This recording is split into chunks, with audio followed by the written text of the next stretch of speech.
that ball. Rambo Radio with your host, Jen T. Fuck, I don't know what the fuck. Yeah, fucking Jen is a warlord. I'm fucking coming for you. Now I feel poo coming out of my bum. Yeah, it's a lot right now. Yeah, it's a lot. You are listening to Rambo Radio. Oh, yeah. Rambo Radio. Say, baby, come on. You are listening to Rambo Radio. You say Rambo Radio. Oh, yeah. Rambo Radio. Happy New Year. Oh, baby. Happy New Year.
Everybody, welcome to the last day of 2025. Let's go. 1, 2, 3, 4. Hey, welcome to Rambo Radio. I am your host, Jen T. Twitter and Instagram at GenT523, but nobody cares about that. It's all about YouTube, Jen T TV. Here we are. We made it, folks. The end of 2025. We have made it to the end of 2025. And, you know, I gotta say, good riddance.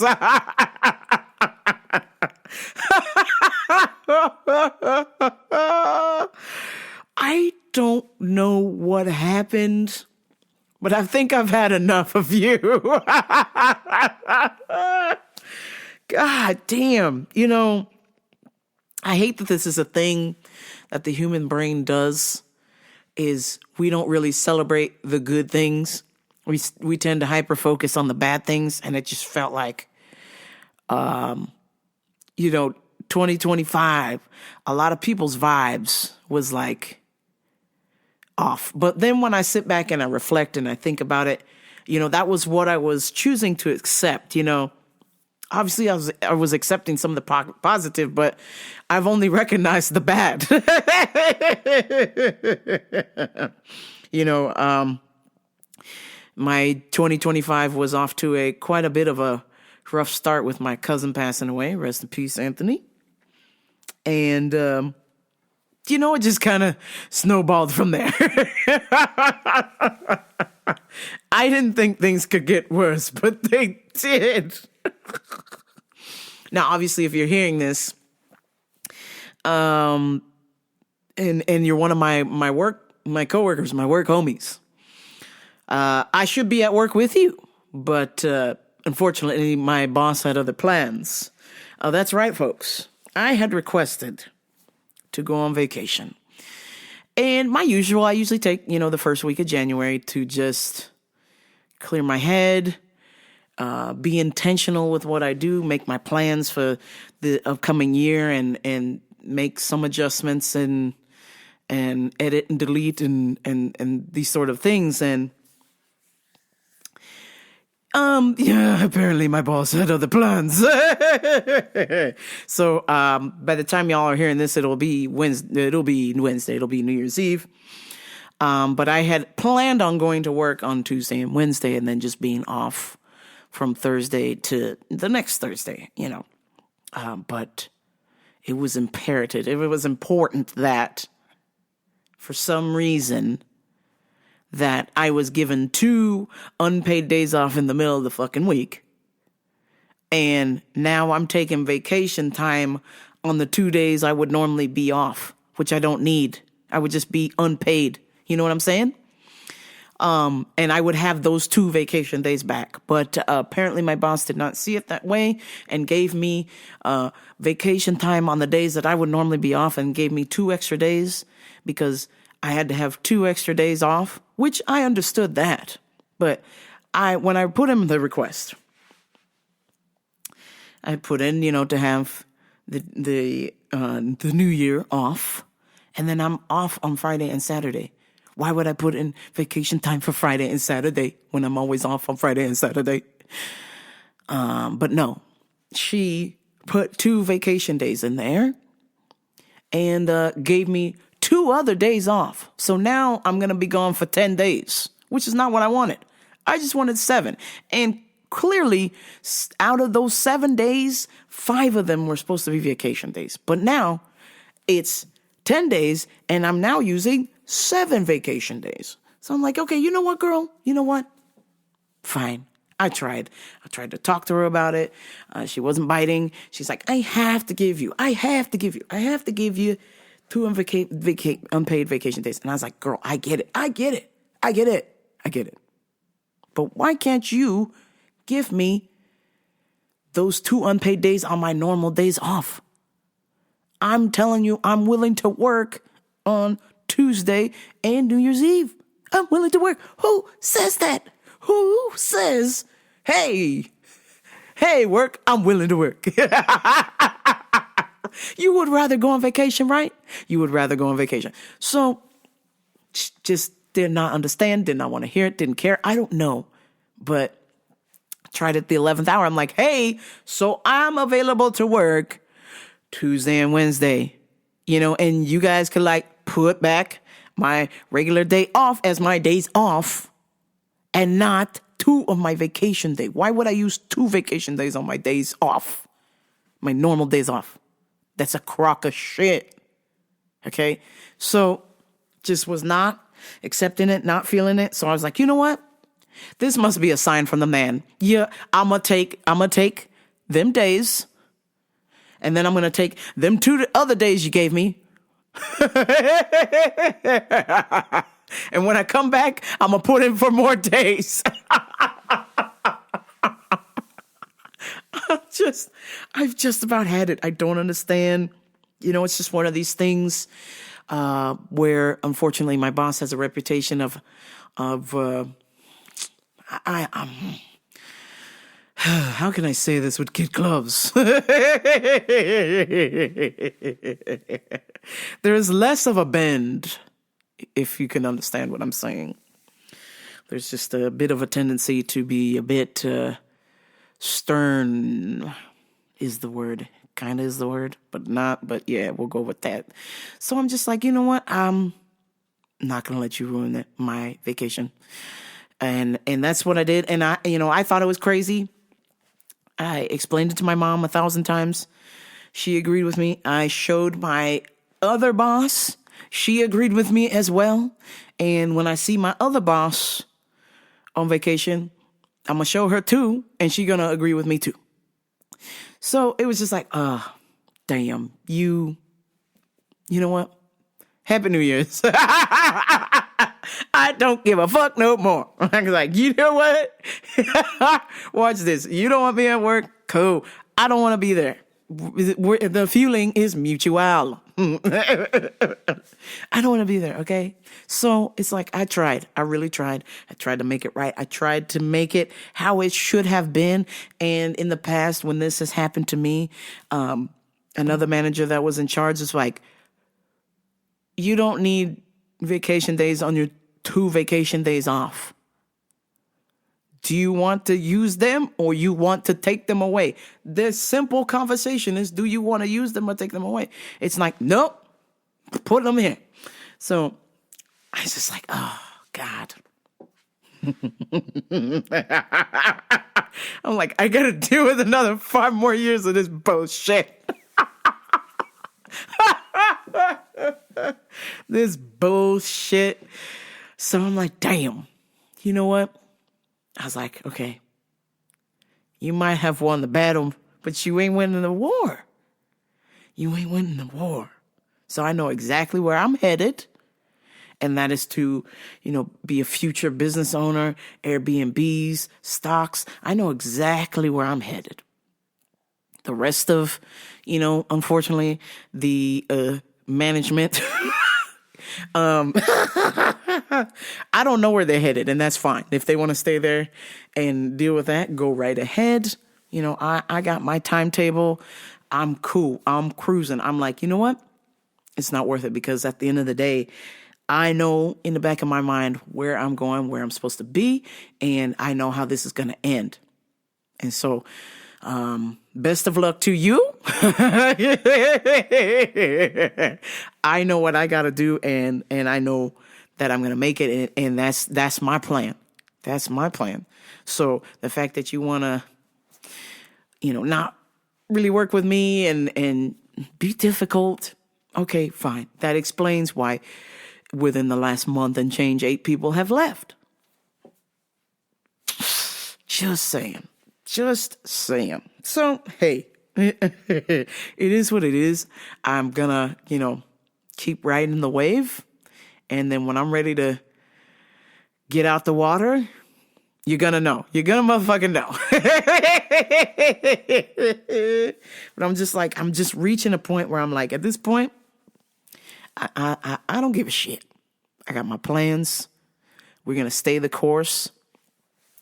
And I feel like something exciting is happening. I don't normally feel it, but lately I have felt that my jiu-jitsu game is elevating, which is not normal for me to feel it, because I just feel like a long time I felt like I was stuck.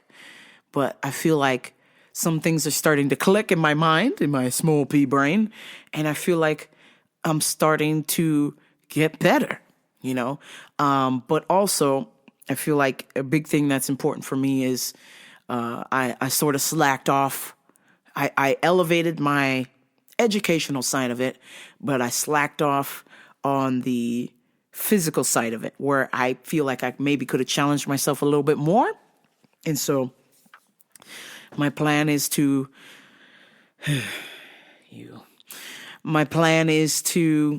challenge myself more this year, and also know my limitations.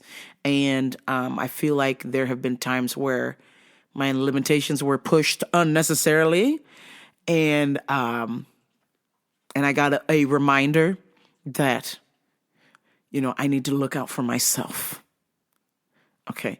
And so now that I I have that advice in my back pocket, I'm going to remember that. And because at the end of the day, if you don't look out for yourself, how can you take care of others if you're not looking out for yourself? And so an interesting thing happened where I had been working with someone doing private lessons, and the individual was like, I want to get better. I want to do this. Boop, boop, boop, boop, boop, boop, boop, boop. And I was like, cool, I'm down. So I spent countless hours, months, studying specific moves that I know would work good with this individual's jiu-jitsu and how we could elevate their game. And shortly thereafter, what happened? We were having a conversation, and this individual told me, oh, so-and-so has elevated my game. And I was like, the fuck, bitch? Which, they weren't lying. There was some truth to that. But my thought was like, did you not forget the whole last 4 months with me, working with me? Like, you were complete. Let me stop what I was about to say. Because I was about to say something super offensive. And I don't want to do that just in case any future clients are listening. So this individual was not that great. And so I spent hours, days, weeks, months with this individual, sacrificing my time, my time that I could have been using to get myself better, which is fine, because I accepted that sacrifice. I said, you know what? I really want this individual to get good at jiu-jitsu, so good that they become undeniable. I want them to fall in love with jiu-jitsu as much as I love jiu-jitsu. And then to hear, oh, this person has really elevated my game and no mention of me. And I was like, well, damn, that fucking sucks. I spent all this time with you when nobody was around. Nobody wanted help. And I offered my assistance. And I was like, this is how you repay me. I'm like, damn, that's kind of crazy. But I didn't say anything. I just let this individual talk and say what they needed to say. And then for a few days, I took it personally, pretty personally, because I love jiu-jitsu. Okay, it's the reason I get out of bed. That and to buy dog food for my dogs. I love jiu-jitsu. And for this person to not recognize the time and effort that I put into them really sucked. I was upset. That was an understatement. I was upset. I felt like, what is that Disney movie where the guy is like, he's got like a little lava top or something and his head just explodes with lava. That's what I felt like. But, or a good example, what was that movie? Bringing Down the House, and Steve Martin goes to pick up his daughter who almost got raped at some party that she was supposed to not go to. She was supposed to be asleep in bed and she snuck out and she got into all this trouble. And he was like, honey, you can tell me anything. And so just listening to this individual tell me about the other people that have helped them except me, I, just wanted to grab a pillow and go, ah, ah, and then look and go, ah. And then I got my lovely reminder that, the way it was told to me was in a douchey way, but this person was right about it. And that was, I need to look out for myself and worry about my jiu-jitsu. And I'm just like, I'm sorry. I don't know about you, but when I train people, it's not about me. I'm trying to help somebody get better. I'm trying to help somebody protect themselves. It's not about me. You know what I'm saying? So I'm like, coming from this individual, it was very douchey, but also this individual is very self-centered, but they are also very good at jiu-jitsu. So I just said, you know what? I'll just take this advice and be like, okay, cool. So if somebody does ask for me for help, I will help them. Obviously, if somebody's paying me for help, I'm going to help them. But I think my approach now going into the future is going to be, I'm helping you and spending the time and the effort. What you do with that is up to you. It's none of my business. If you ask me for help, I give you the help. Whatever you choose to do with that help is up to you. And I think that's what I needed to learn in that moment when that individual did not recognize the help that I had given them. And I'm like, you know what? It's none of my business. God bless you. I'm glad you're better. See you later. So I think that's a nice little learning lesson I got from, doing private lessons. I still do them. I'm still happy to do them. I'm pretty sure not everyone is like that. Matter of fact, that's the first one I've had. And obviously there's a first time for everything. But I will then look to the past and the future of people that I've helped in the past and the present, that they have been ecstatic. They have shouted me out, which I'm not doing it for shout outs. I'm just happy to help them. And I respect that they acknowledge my willingness to help them. I think that's what it is that there was no respect there. So I appreciate, all of you who do take private lessons from me or who do allow me to coach you. That is something that I'm learning to cherish, and I want to treasure those moments of helping people enjoy jiu-jitsu and make it fun and get better. And it doesn't have to be, this thing, because jiu-jitsu kind of has this weird thing. There's little pockets of no-nos. Obviously, the first no-no is if you don't learn to tap, if you don't learn how to let go of your ego, if you don't learn to let go of your ego, that something is going to break, something will pop, something will snap, there will be blood. These things happen. The other no-no is, it was in my brain and it escaped me. The other no-no is, this jiu-jitsu is a very intimate thing, and I'm not saying it sexually, but you are in close contact with somebody, whether it's two dudes or a lady and a dude or two ladies, right? And lately in the jiu-jitsu community, it's just been a thing where sometimes that space is violated. People get a little too handy. So I'm trying to encourage everyone to go back to martial arts, how we respect each other, how martial arts used to be when we was kids. When you did karate class and you were like Kyosuke Sensei Ray, like you was like doing all your katas and all of that stuff. You was respecting your teacher. You respected other students, right? So for some reason with jiu-jitsu, because we're hugging on each other, or we're dripping sweat on one another, or we're very close, that sometimes it's okay to disrespect each other, and I don't agree with that. I had an incident where usually when you roll, the first round is like a flow roll because you're just warming up. You don't want to get hurt. You can't go empty the gas tank on the first round.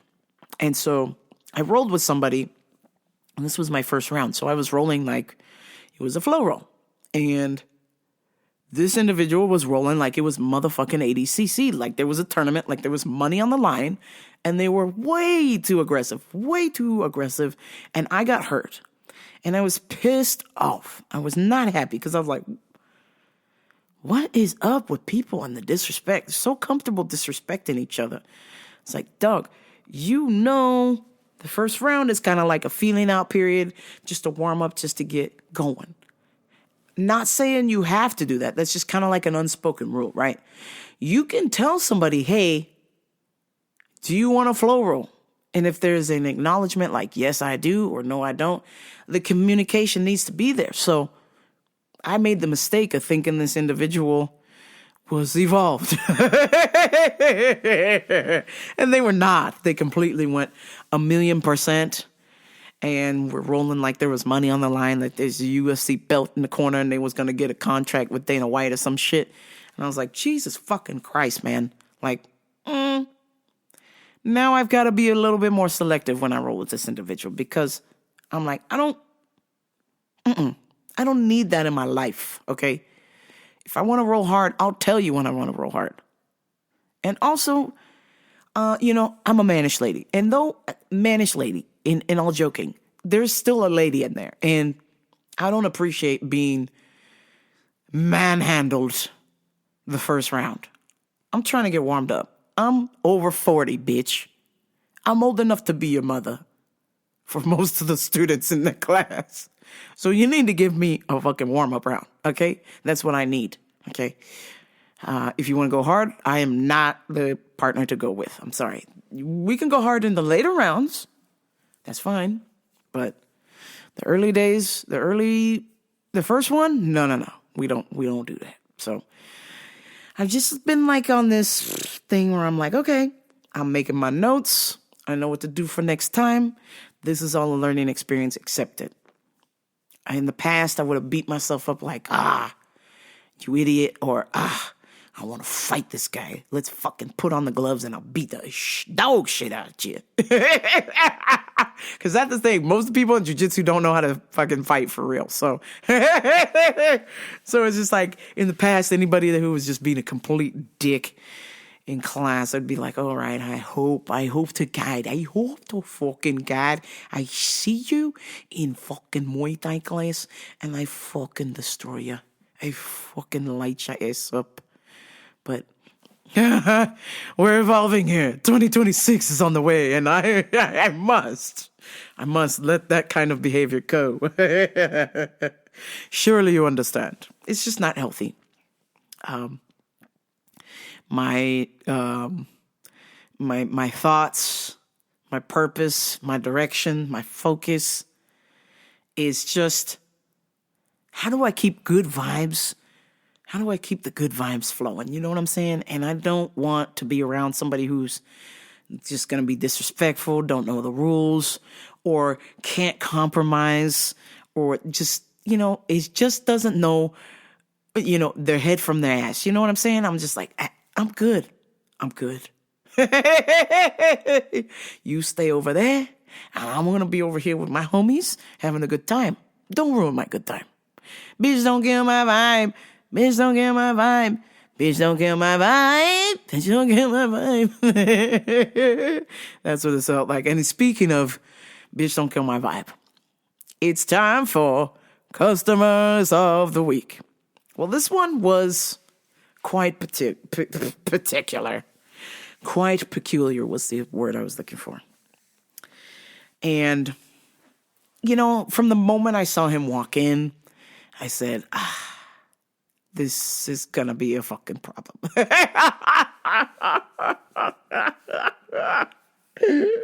Oh, shit. It's almost like I manifested it. I wish that I would have said, oh, there's a nice man walking in the store. No, I said, oh, shit, this guy, look at this little bitch.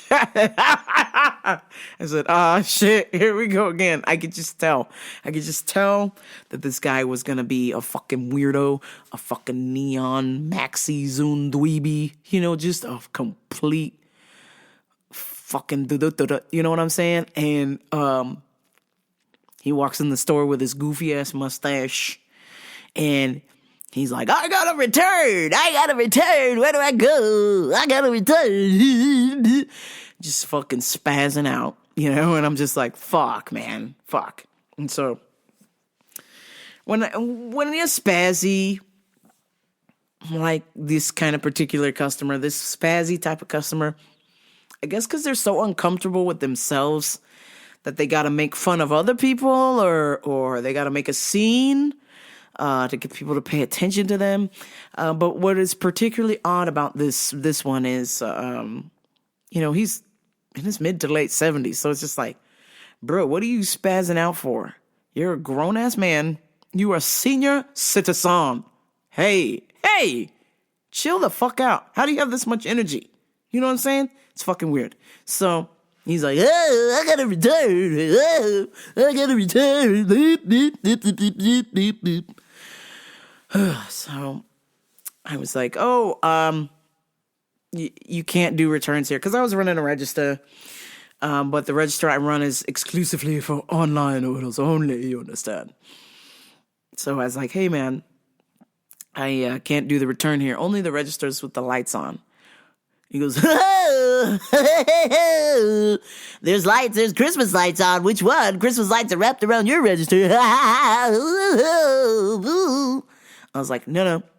The ones with the numbers, the number lights. Like, this is number 7. So now you got to take your ass 3 fucking registers down. The number 4, it's open for you. Or if you don't want number 4, go to number 1. I don't know. Get the fuck away from me. Okay. So he goes over there and makes a big old scene over at number 1.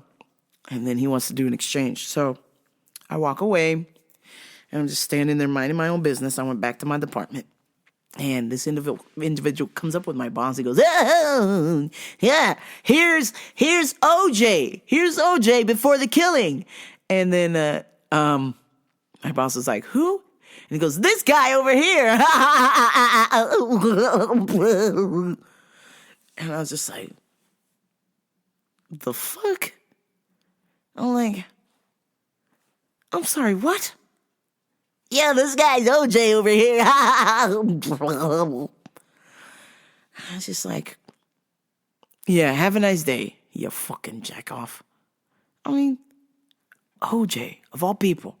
So if you are, of the age, in between the ages of 40 and 30, 45 and 30, then you for sure, that listen to this podcast, because I hope nobody over the age of 70 is listening to this. This is not their cup of tea. Surely this can't be your cup of tea if you're 70. But if it is, God bless you. You know who the hell OJ is. And so telling somebody they're OJ Simpson and they're not on a football field is definitely not a fucking compliment. Okay, this guy is a fucking murderer, allegedly. But he's also dead. So, I just found it odd. I was just like, bro, what the fuck? Like, I'm just saying hello. I'm trying to be nice to you. He's walking by. And since I had already dealt with him up front, I was just, our eyes met. So I was raised right to say hello or good morning or good afternoon when you fucking make eye contact with somebody. And I deeply regret I was raised this way. Because this fucking asshole jerk-off face was like, "Hey, everybody, it's OJ, this guy." I'm like, my guy, that's not a fucking compliment. And number two, are you calling me OJ because I'm black? Like, what the fuck is this, man? This is crazy. Can I call you OJ? Or are you just a bitch? Because I'm thinking it's a 2-for-1 special over here. And I was like, whoa, take it easy. I said, whoa, take it easy, Tattoo. Nanu. I fucking called that guy Tattoo. And I was like, after he left, after he walked by, I was like, the plane. Yo, if you don't know who Tattoo is, go and fucking look up, oh shit, what's that show he was on? There's either Mork and Mindy for one of them, and then the other one was Pleasure Island. Tattoo. Oh, Fantasy Island, excuse me. Hervé Villechaize, who was like, this guy was like fucking 4 feet tall. Hervé Villechaize in CBS Fantasy Island from 1977 to 1984. He was Tattoo. He was known for greeting guests with the shout out, "The plane." He was also in the movie James Bond film, The Man with the Golden Gun. Shitballs. He died by suicide at age 50 in 1993. Fuck. The plane.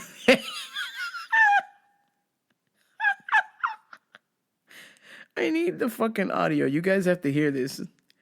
The plane. Tattoo, where are you? I'm coming, boss. I'm coming.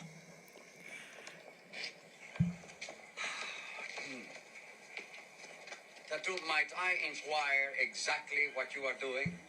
Boss, isn't it the week of the Fantasy Island Marathon? Yes, it is. And this year we have athletes coming from all over the world. Right, just like the Olympics. That's right. And what do they do to start the Olympics? The torch, of course. Boss, this year I will be the one to open the Fantasy Island Marathon by lighting the flame of victory. Excuse me, boss.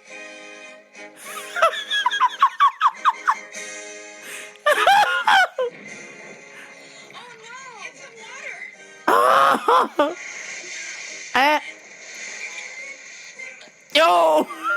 fucking splash water on tattoo. Holy shit.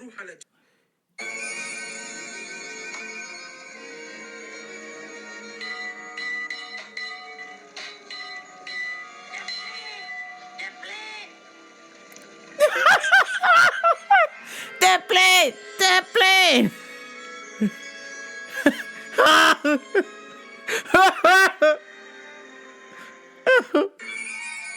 I have to listen to this again.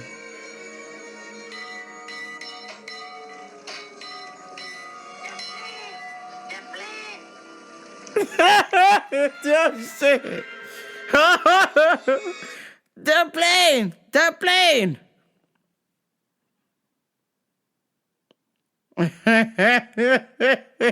Yeah, I call that guy. I say, okay, tattoo. You fucking goofy ass motherfucker. Get out of here, man. It's not flattering that you're calling me fucking OJ, dude. Like, I don't know who you are. I've never seen you before in my life. I just know when you walked in, you was a goofball. And apparently, apparently I manifested a goofball. My work seems to manifest a lot of goofballs around there. Jesus God. I'm just like, man, get your vitamins and get the fuck up out of here, mate. I never want to see you again. Start your fake ass diet and quit in the next 2 weeks. I never want to fucking see you again, sir. They're playing. Some current events. Oh, man. Some sad stuff, and then we'll get to the positive things. Tyler Chase from the Nickelodeon show Ned's Declassified School of Survival is apparently homeless in the streets of Riverside, motherfucker. That's right. Apparently, people have seen him at the 7-Eleven on Indiana Street, fucking picking up cigarette butts and stuff. Jesus, man. This guy was so cool on Ned's show, on Ned's Declassified. And just to know that he's like wandering the streets, that wasn't that long ago. That was like, I think 2007 or 8, he was on the show, I think, I want to say. And I think that ran for 3 or 4 seasons. And then he just did some random, little shows here and there, and then he kind of fell out of Hollywood there because apparently his pops says that he's schizophrenic, or not schizophrenic, that he's bipolar. So he's a bipolar drug addict. So, man, it's just a bummer. You know what I'm saying? It's like, hey, them years he was working on Nickelodeon, how come your parents didn't look out for you and stash away some of this money? You know what I'm saying? So you can get the help that you need. Now he's on the streets, in the mean streets of Riverside. His co-star, Daniel, what's his name? Daniel Lee Curtis, found out, or I guess people reached out to him, and he went to go buy Tyler a hotel room for Christmas. So that really warmed my heart, because I was like, man, that fucking sucks. Like, this kid was giving us laughs, and Ned's was a little bit later in my life. I was in college, but every now and then I would catch episodes every now and then, and I just thought he was a cute little kid who was funny, and it bummed me out to just see him wandering the streets at Riverside. People are like recording it, sending pictures, all kinds of stuff, and somebody set up a GoFundMe, and it was getting money, but the mother stepped in and asked that it would be taken down, because apparently she said if you give Tyler money, he doesn't know how to manage it, and if he does get money, he's gonna buy drugs with it. So it's unfortunate. I know that the goalie from Mighty Ducks, I don't know if y'all remember him. He was strung out on the streets, and somebody found him, and he's sobered up. So he's a friend of Tyler's, and he is trying to get him to rehab. And basically the update that we have now is that they put him in a 72-hour hold, but He's 72-hour psychiatric hold, but they let him leave at his own will. And it's just known that, he's bipolar, so he's not in the right frame of mind. So the guy from 90 Ducks was saying that they were supposed to hold him and then release him to a rehab facility, but they let him go instead. So that was a bit of a bummer. So he's back to wandering the mean streets of Riverside. So if you see Tyler from Ned's Declassified School of Survival, don't give him any money. Maybe give him some food or something if you see Tyler on the streets. Let's see what else. Oh man, this was fucking weird. So an Army vet who was schizophrenic broke into the Beanie Baby founder's home. Ty Wisserman, the dude who invented Beanie Babies, lives in like a $400 million crib in Montecito or something. And he broke into his house. Beanie Baby founder got a massive mansion in Montecito, which is just next door to Santa Barbara. Oprah lives there. Jennifer Aniston lives there. The who's who lives there. Harry and Meghan, Prince Harry and Meghan Markle live in Montecito. And so this fucking schizo army vet, which, shout out to him for when going and getting deployed and all that stuff, but they let him go after, I guess he was supposed to go serve in Iraq or something, but he, obviously didn't pass the mental test because he's schizo. So anyway, he broke into old Beanie Babies guy house and assaulted him and another one of his workers there and beat the girl so bad that she's in a coma. She might not make it. And what's crazy about this story is not only is the guy crazy, he's claiming that Katy Perry told him to do it. Yeah. Hey, man. So apparently this man has bludgeoned this woman to almost to death. She's on life support or she's in a coma. Just 4 days prior, after he beat some other lady with a bat because the lady caught him trespassing in her yard while he was drinking water from her hose, and she asked him to leave, and he beat her with a bat, and I believe she didn't make it. She died. So, this guy's relatives had alerted the authorities several times that, hey, my man's is crazy. He's a vet, so he is trained to kill. Please help us round him up. And, of course, the authorities never helped out or returned their calls. That's what the family is saying. So, they caught the guy. He locked himself in one of the bathrooms at the Beanie Baby estate. And they sent the fucking canine. Oh, man, I wish I could have seen the live version of this fucking fucking hiding in a bathroom and a fucking giant police dog goes, and starts fucking chewing his ass up. Holy shit. Because, man, he's schizophrenic. We ain't got no place for this man. He's a trained military guy with schizophrenia. This is all bad.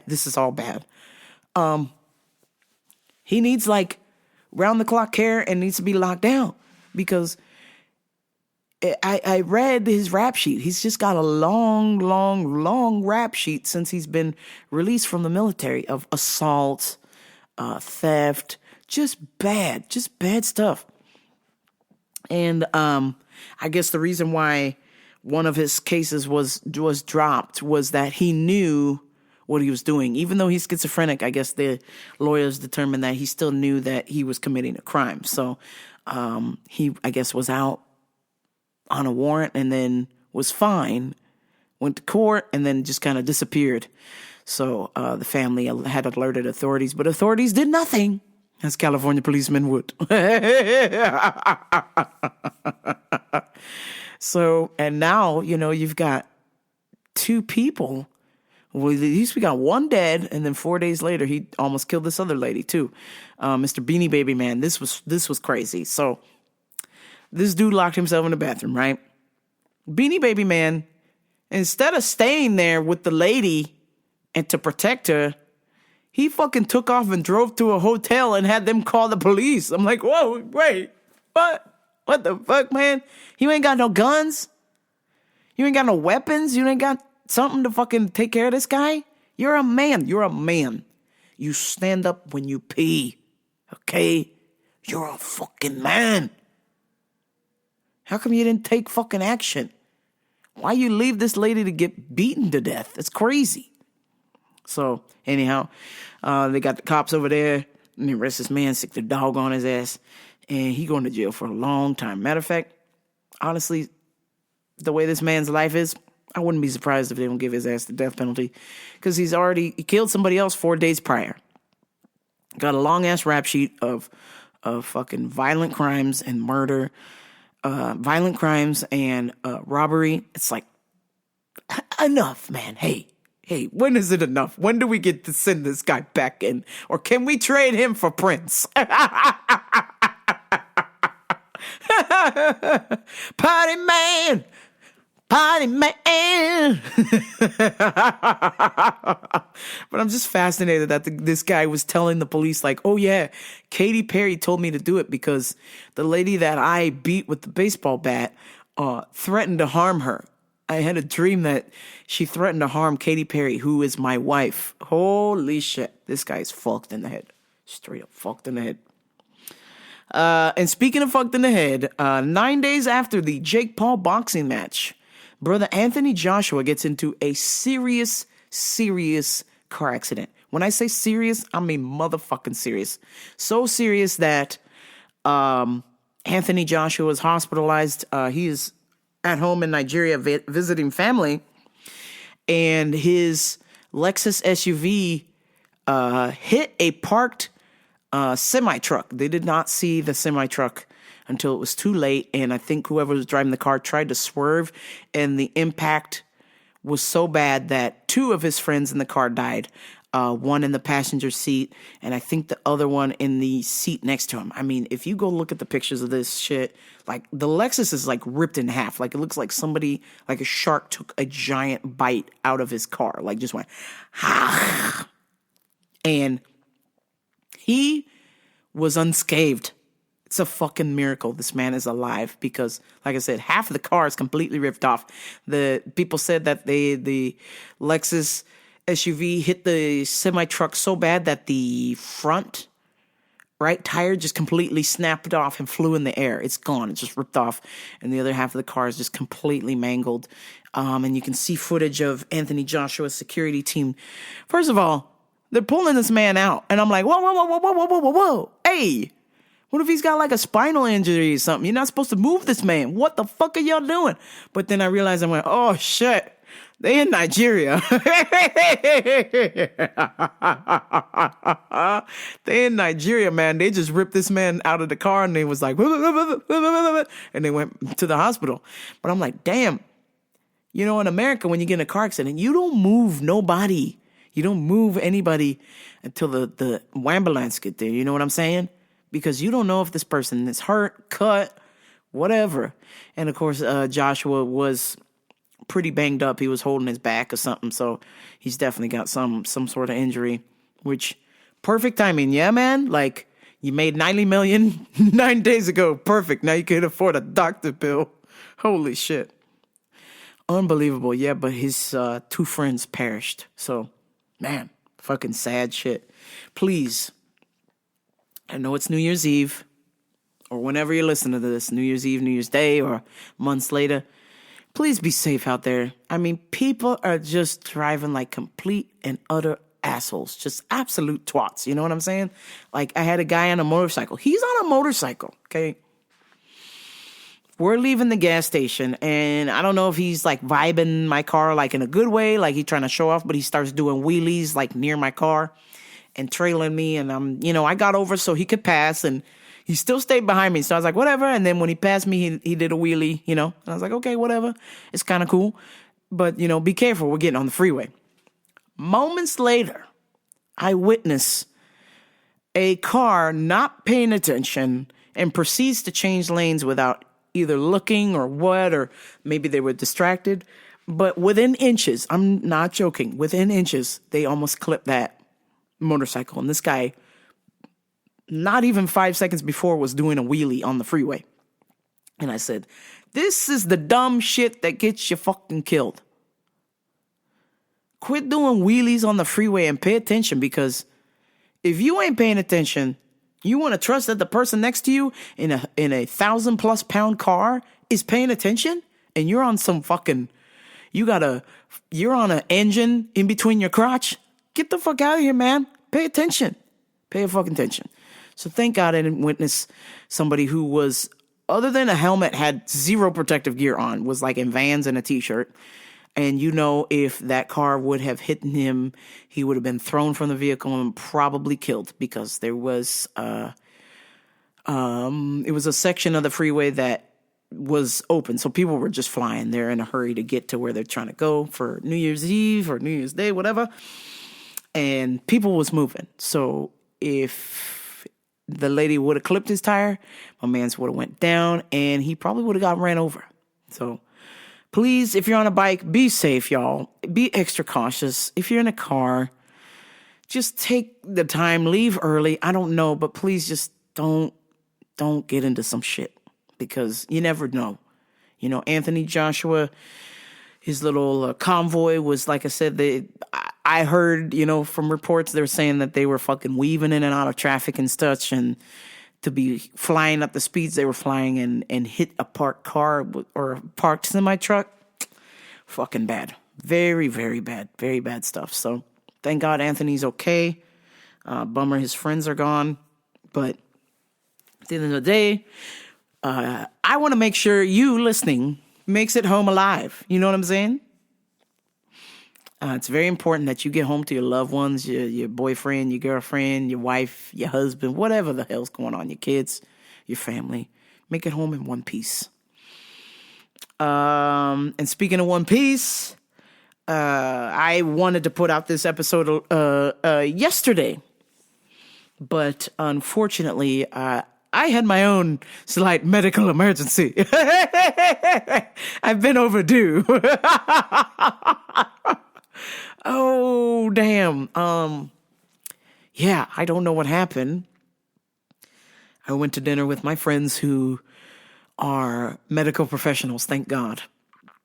And we were at dinner, we're laughing and listening to stories. And then all of a sudden, I feel my hands get clammy.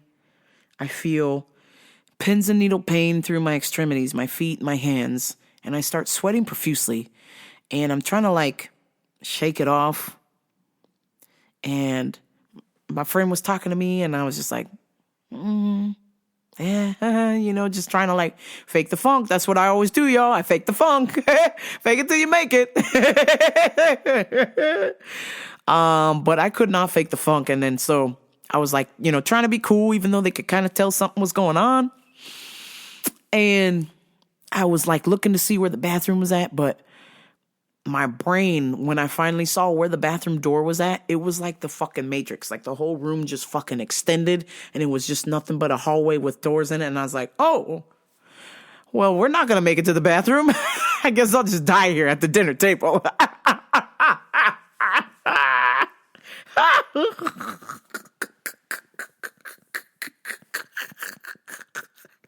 So, I stood up, because, I'm a tough SOB, as they say. I stood up and, was just trying to lean on the table and talk to my friends. And I was just like, oh, shit.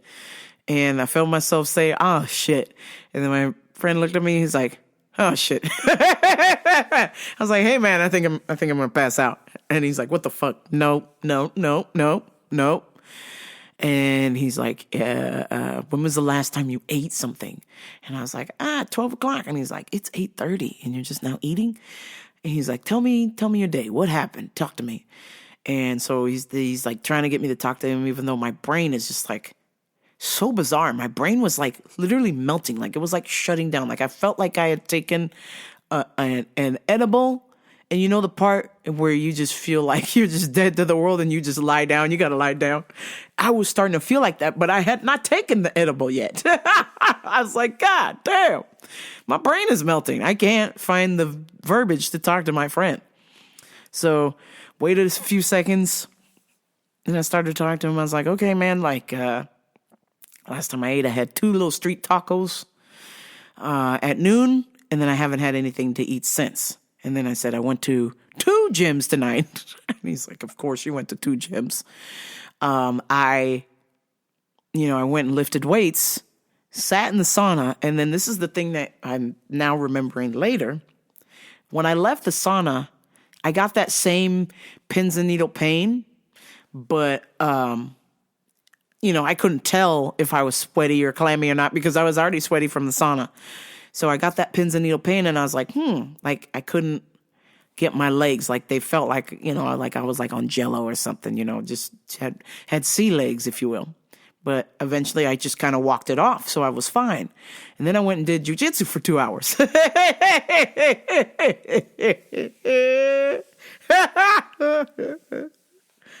Holy shit. Did jujitsu for 2 hours and I'm like, I'm good. Get to the restaurant. Live like you were dying. Roll reefer and a smoke reefer and a watched an eagle as it was flying. Live like you were dying.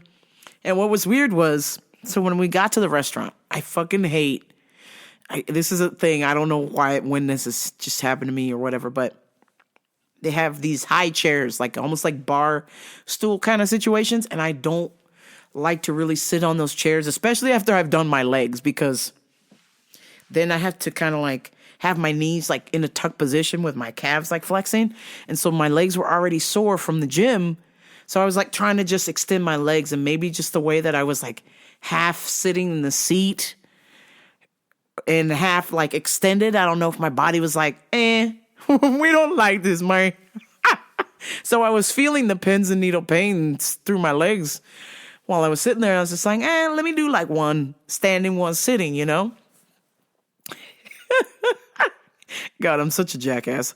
So, as the evening went on, my brain just kind of turned to mush, and I was hearing what my friends were saying, but I couldn't like articulate my responses. And like I said, when I looked up to look at the bathroom, it was just like the part in the Matrix where they have all the doors and they like zoom in. There's like hundreds of thousands of doors. It was like that. And I was like, fuck, that bathroom is too far away. We're not going to make it.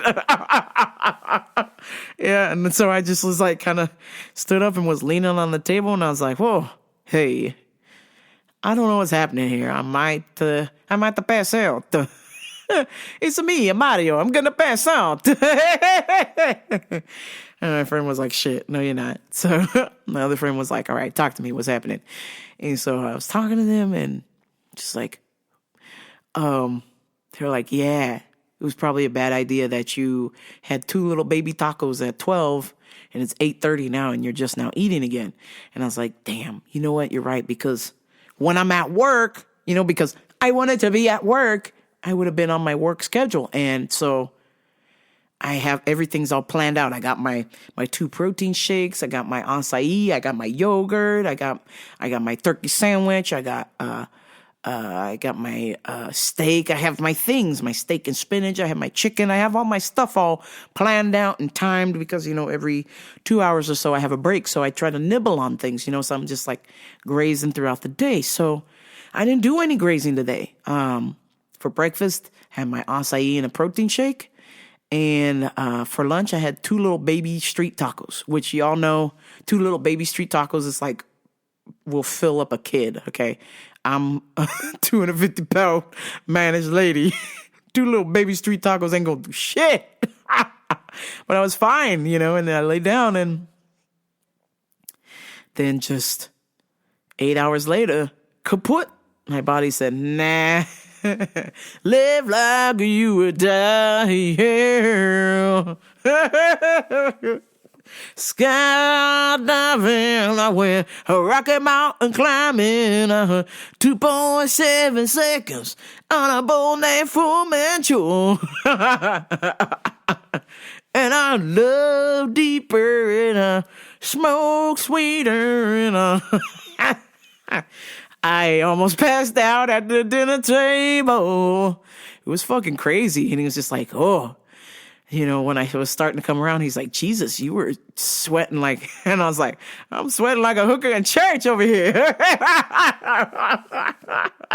And after that, I just started drinking. I drank some of the alcohol, the water, the fucking greens, beans, potatoes, tomatoes, lamb, ram, corn, beans, greens, potatoes, tomatoes, chicken, turkey, you name it. I was going to town. We was all sharing the food. They're like, no, you need to eat. You need to eat. And then we're like, I said, can we get some ice cream? This was like the one time it's like, excuse me, sir, my good sir, it's a Shamergency. I need some ice cream. Oh man, Jesus God. So yeah, I nearly blacked out at dinner. So, yeah, I'm feeling a little bit better now that I'm home. Obviously, I'm not going to stop doing jiu-jitsu, friends, but I'm just going to go back to my work schedule. I think if I stay on my work schedule, my body knows those eating times and is balanced accordingly. So we're gonna go back to that. I get one vacation day and I try to kill myself. What the fuck, man? Jesus God. So, you know, because my life flashed before my eyes at dinner, I thought about, man, what are my plans for 2026? And so, while I was in a slight, when I was in a slight situation there, once my brain started to come back to working, I thought about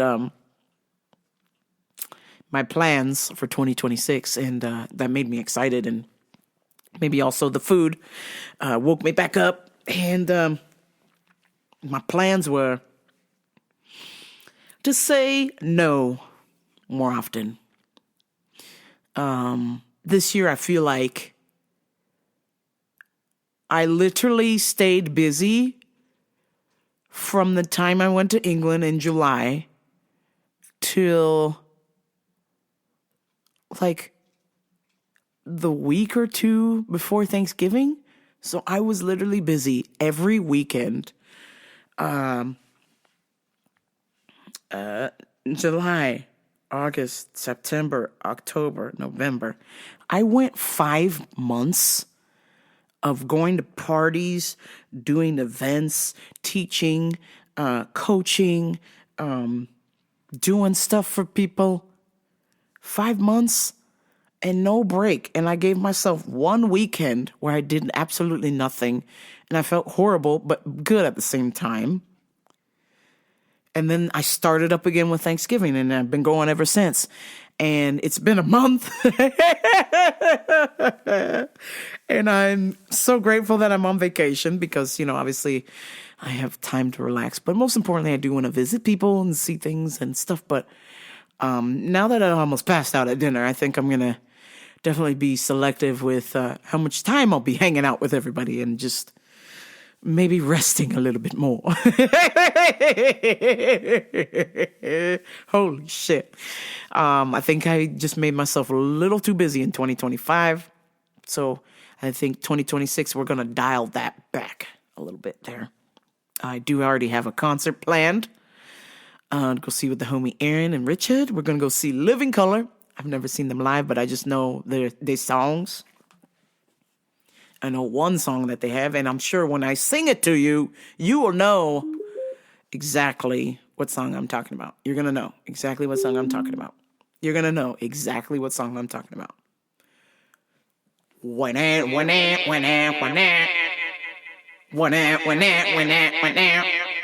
Look in my eyes, what do you see? The cult of personality. There you go. We are lies, no bear prize. When a leader speaks, that leader dies. Yeah, we're gonna go see Living Color. And it's at let me help my brain here. The Observatory? Ugh, there we go. My memory is coming back to me. I'm so excited.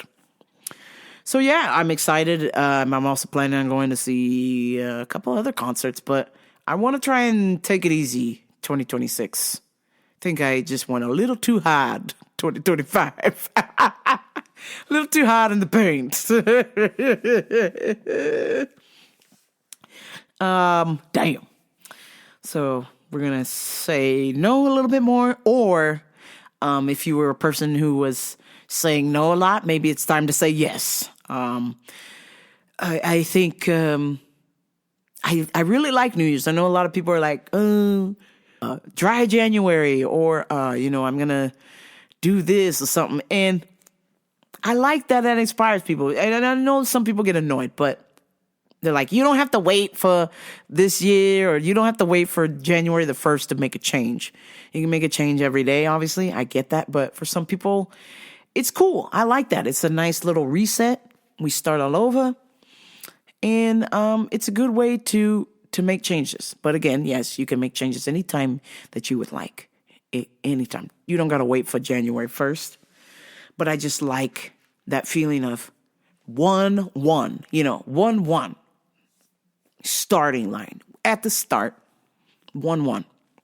What can you do? Let's see what you can do. So, obviously, my usual New Year's resolution since I was a child to not be so fat, PHAT. But this year I'm going to be making a point to get back to lifting weights. I took 6 months off. Because at the beginning of the year I took 8 weeks off because I had that shoulder injury. I had that fuckhead dislocate my shoulder, fuck up my shoulder. So that took a lot of rehabilitation. And then I was lifting again, and then took time off for the summer, and then just was kind of like, shoulder's kind of acting up a little bit, so I'm taking it easy. But now it's feeling good, so we're back in it, and I'm excited. Also, the motivator is that 24 Hour Fitness is charging me $40 fucking a month. You rat motherfuckers. I signed up. This was a $12 gym. You son of a bitch. $40 fucking. I am on the verge. I am a cunt's hair away from switching gyms down the street to go to Vim and Vigor, and they have a cold plunge. And they're $19 a month, you son of a bitch. So we'll see how long I can stay at 24, but it's not looking good, man. It's not looking good. Let's see what else is going on. Yeah. Other little plans for the New Year's. I want to arrive on time to work. I feel like I've given my work enough ammunition to fire me because I'm 15 minutes late every day. So I want to try to correct that and be on time. Because then that way they will have no excuse. So when they do fire me for no reason and I take their ass to court, we're going to be in the money, Jack. So I want to really clean up my act at work, show up on time. 15 minutes is unacceptable. I got to get there at least 9:05. I want to get there at least 9:05. If I can get there at 9 o'clock, even better. But, 9:05 from 9:15 is a huge, huge step. Let's see what else. Trading. I always love my stocks. I'm doing terrible right now. So I'm hoping the tide would turn in 2026 in my favor, of course. I think New Year's Eve, I was that person who liked to go out and party and do things, but the way people are driving, the way things are happening, I think I prefer to stay home. And I think I'm going to stay home and watch one of my favorite Japanese Yakuza series, or whatever streaming stuff is on. But I think I'm going to dive deep into my favorite series. It's called Outrage. And basically it's basically like a gangster version of the movie Saw. Like, these guys just torture the fuck out of each other. I mean, they just doing some crazy ass shit. I mean, like, old boy walked in the office and he robbed another rival gang, and then the two gangs was in the office with the big boss, and he goes, "Oh, yeah, Charlie Brown-san, Antamadeo." He fucking disrespected the other gang, so the main boss was like, "Yo, oh, Mia, you're a pinky. Cut it off, please." And then he's like, "Huh, cut off pinky." And then, like, he's like looking at everybody and he's like sawing off his pinky, and then he just goes, "Cut!" And it just, you fucking hear the bone go, and he just like leaves the pinky on the desk, and I'm like, fuck, man, this is crazy. But then, like, they all start attacking each other and shit. I don't want to spoil too much of it because I want you guys to watch Outrage. One of the ones is the dude caught the guy trying to kill him. So he tied him to a chair and took him to the batting cages and had the machine shoot baseballs at him until he died. Holy fuck. I was like, whoa. This is fucking crazy. So I highly recommend the Outrage series. Outrage, Outrage 2, and Outrage Coda. That's right. I got the third movie. I've completed my set. I bought myself the third movie for Christmas. So it's like, hell yeah. And then, of course, I bought what else did I buy? It was supposed to be a Christmas present, but I opened it early. I bought the movie The Boss, which is a 1970s blaxploitation movie. And the song is like, "They call him boss, boss nigga." And it's a fucking Western, but instead of black people being bad, it's white people that are bad. It's like the original Get Out, but with black people. And basically, like, these two dudes are the sheriffs in town. They're the black sheriffs in an all-white town. And the white people are like, "Get out of here, you Negro," and all kinds of crazy stuff. So the black people, like, clean up the town and shit. They're like, "We got to make it safe for blacks and Mexicans here." We got to get rid of white people. They call them boss nigga. I fucking love that movie. Oh god, it tears me up. So yeah, I bought that, and of course it was for Christmas, but I opened it early, so I'm gonna watch the Outrage series because I did not open that yet. So I managed to have some self-control. But anyhow, New Year's resolutions. I want to hear them. DM me. Tell me when you see me in person. I prefer, you talk to me in person. That's way better. New Year's resolutions. Obviously another one is always, to get a good girlfriend. But now I'm like, honestly, I don't have time. I'm just like, you know what, ladies? I've had enough. Enough with these fucking bullshit dating apps. If you into me, you better just tell me. Don't be scared, okay? You better just tell me, because I don't have time to be checking these apps and playing pen pal and messaging back and forth. If you want to go on a date, just tell me. I'll take you on a date wherever you want to fucking go. I don't care. And then we go from there. But honestly, I'm just like, I'm kind of overlooking for the lady of my dreams. You know what I'm saying? I'm just like, I know who she is. I know she's out there. Hopefully she'll find me. If not, this train is rolling. We doing our thing. So I just don't have the patience for it anymore. I'm just like, if it's to sit on a dating app and talk to a bunch of ladies every night or study jujitsu so I get better at jujitsu, well, I did say my jujitsu was getting better. Holy shit. Okay, friends. I think that's going to do it for me. Thank you so much for tuning in, liking, sharing, subscribing, supporting the show. Whether it's your first time hearing or this is your 1000th time hearing, I appreciate you for giving me your listening ear for the moment. And, lesson learned. If there was any gift that you could cherish, whether maybe Christmas you got some gifts you didn't like, or like my dad, he got the wonderful gift of me torturing him with terrible Christmas music. which that was another thing I should say before I go. I cherish the moments with my parents because they, as the years are getting on, there's going to be less and less of those, and eventually they will be gone. So I'm cherishing all of the phone calls, from mom, like, darling, we got Christmas cookies for Christmas, and your father ate the whole case. Like, everybody got their own box, okay? But for some reason in my dad's mind, he's like, Jenny, pass me the box. And I was like, okay. I was like, everybody got their own box. It's cool. And 2 days later, my dad ate through a case of 6 boxes of cookies. So whoever sent the cookies, hey, next year, just send one and we'll share, okay? My dad nearly suicided himself with eating cookies for 2 days. And I think I got one. My mom and I got one of each, and he ate all of them, all 6 boxes of cookies. It's just incredible. So yes, I am so thankful, so grateful of the love and support from you, the listener, my friends, my family. I'm so blessed. I'm so grateful. And definitely having that little health scare at dinner has definitely motivated me to get back into lifting weights and taking my health very seriously because, you never know what can happen.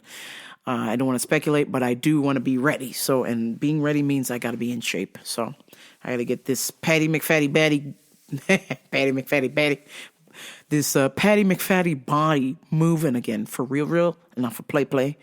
I am doing jujitsu every day, but I know it's important. I did hear from a very reliable source that lifting weights is the key to longevity. So, and I want to make sure I live I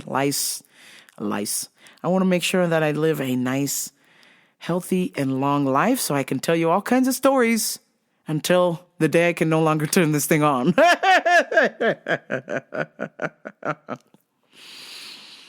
Please like, share, and subscribe to Rambo Radio, RamboRadio.com. That's it for me. I will go and enjoy my vacation and talk to you next week. But until next time, this is Rambo Radio. I'm out. Happy New Year! Enjoy your 2026. Let's go!